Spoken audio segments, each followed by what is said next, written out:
It's been 7 years since the Tigers have played a Southeastern Conference football team.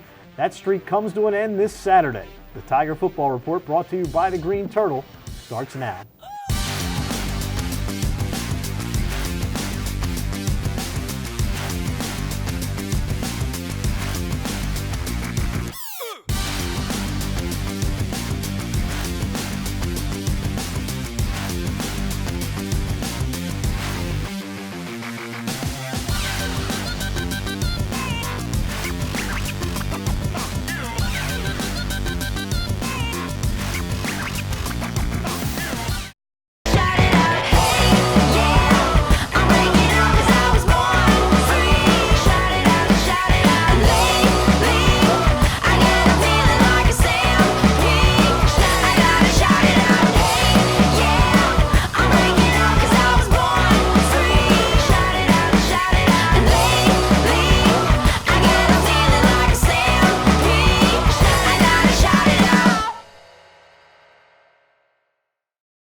Welcome, fans, to another edition of the Tiger Football Report. I'm your host, Spiro Morekas, along with the head coach of the Tigers, Rob Ambrose. And, Coach, 7 years ago, you guys traveled to Baton Rouge, Louisiana, to take on the number 3 team in FBS football, the LSU Tigers, and boy, did you put a scare into them. This week, not quite as daunting a task, only the number 8 Florida Gators, as you will travel to Gainesville this Saturday to take on an SEC team for the second time in school history. And when you look at this Florida team and watching their game on Saturday, they got a lot of really big, really fast players. Really? Yes, they do. I've watched the film. I've watched every single game they have played all through last year, plus this year, and all 3 phases of the game. And I'm still looking for a hole. I can't say one way or another about draftable picks, but I can tell you that to a man, this is probably the best football team we've ever played in the history of the school, and I understand that we played some pretty heady competition.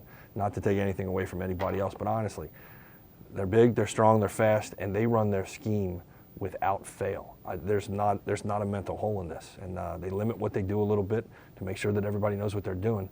And they're big, they're long, they're strong, and they're fast. So this will be a tremendous challenge. You know, and this is a program that had kind of fallen off a little bit there after Urban Meyers left. Now they're back, and their fans are, to say the least, energized. Oh, yes. So when you walk into the swamp on Saturday afternoon, your guys are going to play in front of a crowd they've never seen before. I would agree, yes. That at the time when we had scheduled this game, I thought this would be it's a good schedule to do. That's a good time to get Florida when they're down. And Coach Mull's done a really, really great job turning that program around. They are a national power, and they're going to play for the college football playoff. They will. So there's going to be a lot of noise. Mm-hmm. How do you simulate that during the week? Well, there's a couple ways you try. You know, I can pump crowd noise through the speakers and sounds through the university speakers, and we have some speakers on the sidelines that we try to do it. But there is no substitute for this. But all we have to do is keep practicing our silent count. We know exactly what's coming. We just have to get proficient at it. You look at this Florida team; they've had some injuries at quarterback. They have this kid Trask who's come in. I think I saw that he hadn't started a game since his freshman year of high school, but now here he is starting for the Gators, and last week he lit it up against Tennessee. He certainly looks like he knows what he's doing back there. Oh gosh, it speaks to how well they recruit. It speaks to how well they all prepare. That when one guy goes down, the next guy's ready to go, next man up, and they prepare to be starters. And there's a difference between having 85 scholarships and 63 scholarships. There's 22 more kids that you can sign and put on scholarship, and that means that your corral's a little more full, so when one guy goes down, the next guy's ready to step up. And it's not a 3-year difference in age between the guy that's playing and his backup. Sometimes it's the same year, sometimes it's only one. For your players, many of them, I'm sure as they were playing in high school, were hoping to be recruited by schools like Florida. No knock on Towson, but that's just the way it is. They'd like to be at Florida. I wouldn't have mind going to Florida, yeah. You would have liked to have gone to Florida as a college football player. That probably wouldn't have been terrible. But how do you try to temper their enthusiasm or over-enthusiasm for playing a game like this? It's going to be on national television. So it's kind of a different deal here from a week to week, what you normally see at Towson. Oh, sure. This is an incredible corral job on both ends of the scope. That you have the one kids that are overly hyped, they're trying to think this is like the Super Bowl of life, and you got to dial them back down to be realistic. No, we just have to go do our job. We have to go play the way we play, as hard and as fast as possible as we can play, which usually turns out pretty good. Then I have to get the other guys out that are looking at them like they're the Chicago Bears from the 80s, and they're the greatest football team that's ever played ever. No, they're the same age as us.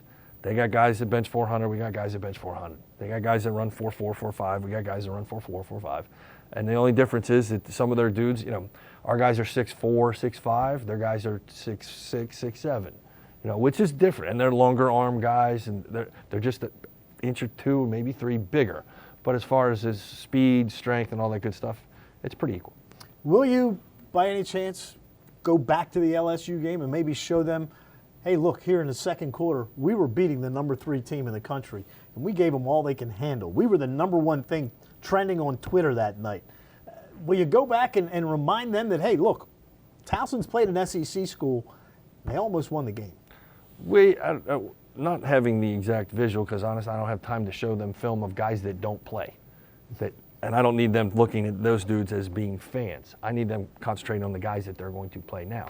We did have a serious conversation about, in the amount of time that this program's been allowed to play 1A teams, how we've done as a program, and sometimes we've won, we've played close games, and then we've gotten beat. And the only difference in pretty much all 3 of those was our perspective going in. Whether or not we were intimidated or not, whether or not we believe that, oh my God, yeah, I can block this guy. Oh yeah, he doesn't tackle like the Incredible Hulk, he tackles like a normal human being. Like, oh yeah, I got it, now let's just go do our job. And the faster we get over the moment of being there, the better off we'll be for the game.